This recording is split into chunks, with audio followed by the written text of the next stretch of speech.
let's go. Crisis in Tunisia, it's set to be intensifying following President Kais Saied's decision to dissolve the parliament. His decision comes in the wake of freezing it in a power grab last July. The decree came just hours after members of the last house held a plenary session online. The MPs voted to end his measures, which included the suspension of the chamber and the sacking of the Prime Minister, along with the seizure of legislative judicial powers.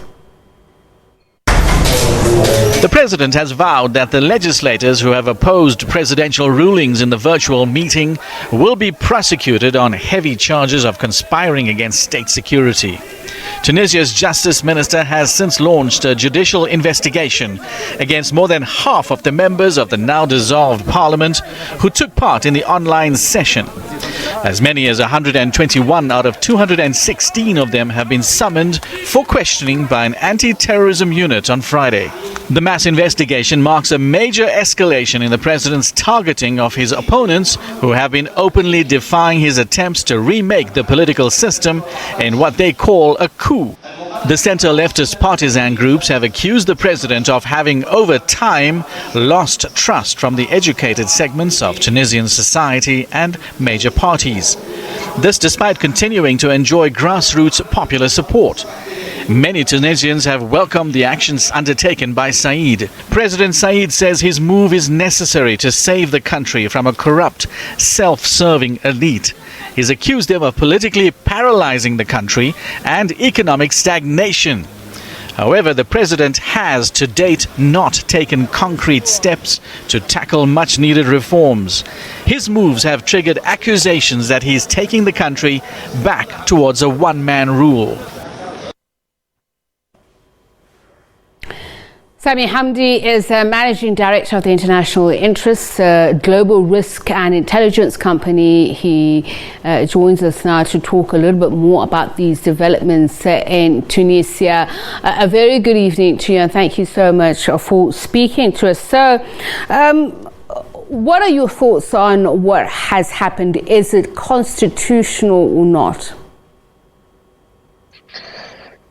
Thank you for having me. I think first and foremost, it's important to stress that when Kais Saied announced the suspension of parliament, when he announced that he is seizing executive and legislative powers for himself, when he announced that he would also take judicial powers for himself, when he announced that he would be lifting immunity from the members of parliament, Kais Saied announced that he was doing this under Article 80 of the Constitution. The problem, however, is that Article 80 of the Constitution states that when the president declares emergency, the parliament must remain, quote, in permanent session, and that any extension to the emergency rule can only be taken after consulting the Speaker of Parliament and the sitting Prime Minister. Kais Saied done away with these important parts of Article 80 and used it very loosely with a dubious interpretation in order to seize power. When the constitution became a burden, as the constitutional experts in the country declared that what Kais Saied had done amounted to a coup, Kais Saied in September decided to announce that he would suspend the constitution and rule by decree. What we saw last week is essentially the parliament that had been suspended finally managed to gather 120 MPs. To put into context, you need 109 for a majority. They finally managed to get 120 MPs, something that they've struggled to do since the coup by Kais Saied, given that Kais Saied has terrified many of the MPs, given that he's dragged some of them before military courts. Some of them have had sentences by military courts in absentia for opposing the coup, for Facebook posts, for tweets, for media, speaking to the media against Kais Saied. The parliament, despite this, after 8 months of economic stagnation, after the international pressure has been being applied to Kais Saied, after Kais Saied has struggled to secure financial assistance from Saudi Arabia, from UAE, who originally promised him financial assistance, after Kais Saied has been given the cold shoulder by Washington and by the EU, the MPs have found this emboldened courage to suddenly convene last week in an online session. Saied initially said that this session would not necessarily bother him, but on the day of the session in the morning, Kais Saied blocked Zoom, he blocked Microsoft Teams across the country, forcing the MPs to use another alternative medium by which to communicate with one another. Nevertheless, 120 MPs gathered. They voted to end emergency rule. They voted to annul the emergency measures. They did not present a motion to impeach Kais Saied, which suggests that this session was more about trying to offer Kais Saied a way to move back from his coup and start talking to them again. Kais Saied's reaction was one of panic. He decided to immediately launch an investigation into the MPs on charges of conspiracy against the state. And then he appeared in a late nighttime address in which he came out and declared that he would dissolve the parliament. But this has been taken in a state of panic. And the reason I say this is that while the MPs were initially summoned, or some of them were summoned, such as the likes of Tariq al-Ftiti, who oversaw the parliament session that voted against the emergency rule, while some of them were called by the prosecutor general, they were expected to attend once more for an interrogation tomorrow on the 5th of April. This morning, there was an announcement made that this interrogation will not go ahead, suggesting that Saied is struggling to react to this vote by the parliament because he fears one of two scenarios. The first scenario is that this vote receives international recognition, and this exacerbates the pressure on the army from the likes of Washington, from the likes of the EU, and of course Saied is reliant on the army to ensure that the parliament building remains closed. And the second scenario that Kais Saied fears is that those who supported his coup, the powerful trade unions, the center-left parties, the communist parties and the like, those who supported his coup, those who struggled to win in elections and therefore supported the suspension of parliament in the hope that Saied would eliminate the Islamists, would eliminate another party. Saied is worried that if parliament asserts itself once more with this majority of 120, then they will rush to impose a national dialogue in order to prevent parliament from being restored. Saied does not want a national dialogue because he doesn't want to share power with these allies that he's called hypocrites in the past, that he's called opportunists in the past. So Saied is in this very uncomfortable situation, given that it's not clear what the stance of the army is, nor is it, and his reaction suggests that he's not as strong as he likes to appear. So, Sami, just tell us, you mentioned that President Saied used Article 80 to, explain his actions, but he, as you said, usurped power by Decree 117 last year. So I just want to understand where his power extends to, especially even Article 72, because I believe that doesn't even allow him to dissolve the parliament as he's done. Last week on Monday, Kais Saied gathered the National Security Council in a televised meeting in which he stated quite bluntly that he did not have the power to dissolve parliament, that this was a power that the constitution did not afford him. 2 days later, on the Wednesday, he suddenly announced that the Article 72 would allow him to dissolve parliament, even though technically what Article 72 states is that the president is in charge of maintaining security in the country. Kais Saied used this as dubious interpretation in order to dissolve parliament. They're taking a power that he does not have. But it's important to stress that when it comes to Kais Saied and indeed his use of the constitution, the reality is that now Tunisia is operating outside a constitution.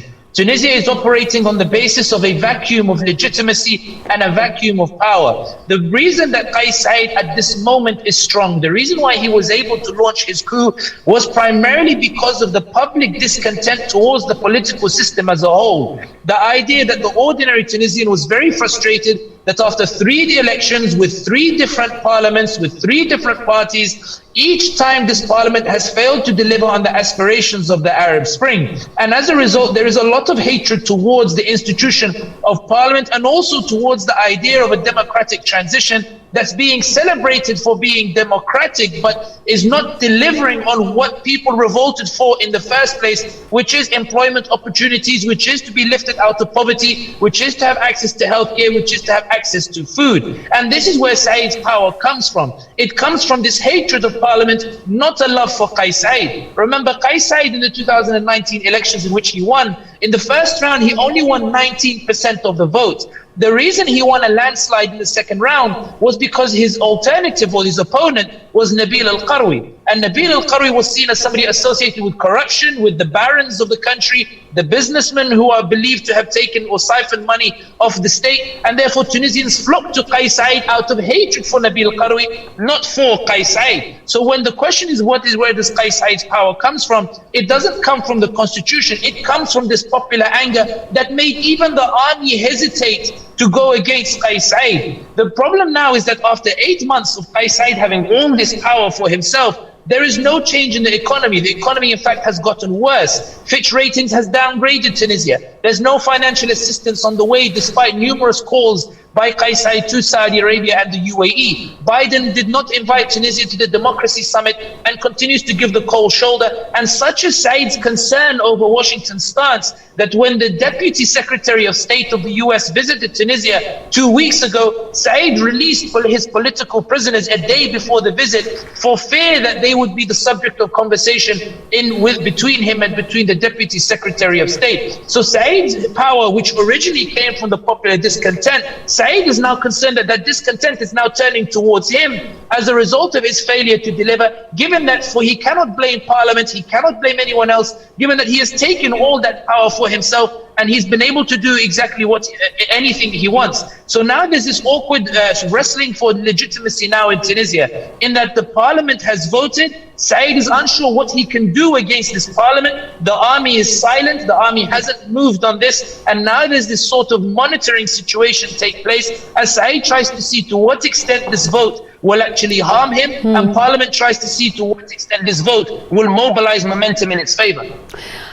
Are there likely to be more political prisoners? And I ask this against the backdrop that the president has said that there is going to be an investigation, that people will be prosecuted heavily for what he called conspiring against state security.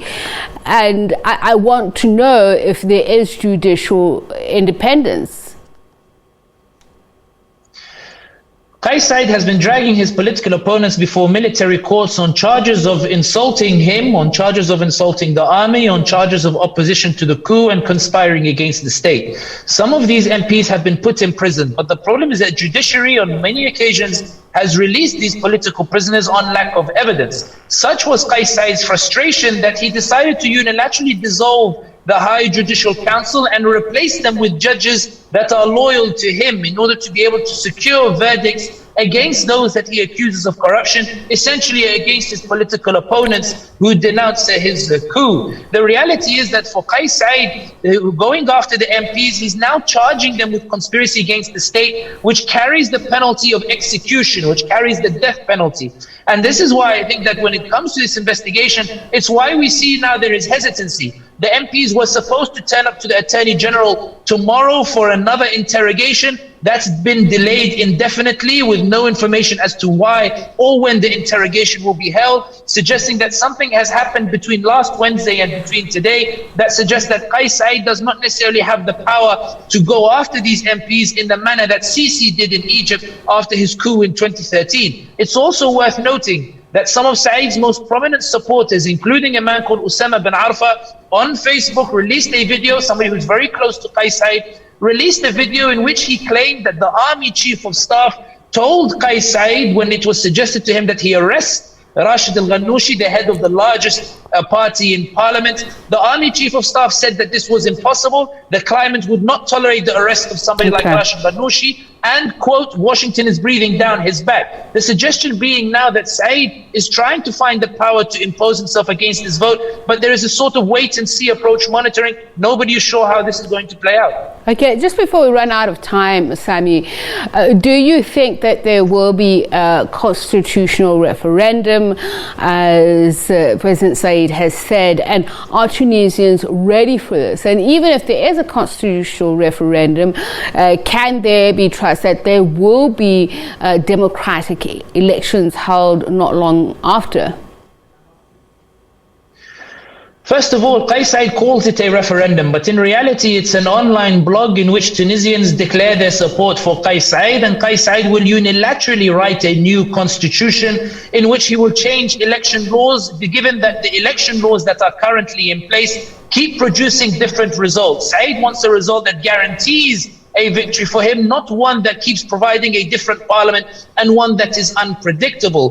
Kais Saied also noted, if you note in his speech in which he announced the dissolution of parliament, he said that he would not hold elections within 3 months, as is the obligation on the part of the constitution. Constitution states if parliament is dissolved, there must be election within 3 months. Kais Saied, he said he would hold elections in December instead, and that, quote, conspirators will not be allowed to run. The suggestion here being that his political opponents, the parties that have won elections consistently over the past 10 years, will not be allowed to run against him in the elections of in December that he plans to hold. Kais Saied's closest allies, it's important to stress on this point, and I'll finish on this point. Kais Saied's closest allies are Egypt, Sisi in Egypt, Mohammed bin Zayed in UAE, and Mohammed bin Salman in Saudi Arabia. The three countries that formed the anti-democratic axis during the Arab Spring that pushed for the return of authoritarianism. Said's plan is very similar to that of Sisi, in that the hope is that he can produce an election that the international community can recognize,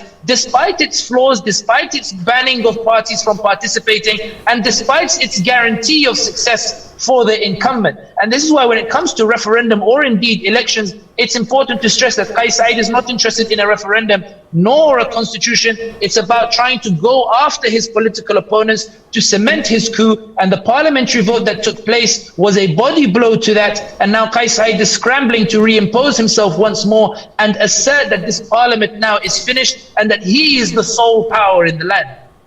Sami, thank you so much for speaking to us and bringing us up to speed on developments in Tunisia. Sami Hamdi is Managing Director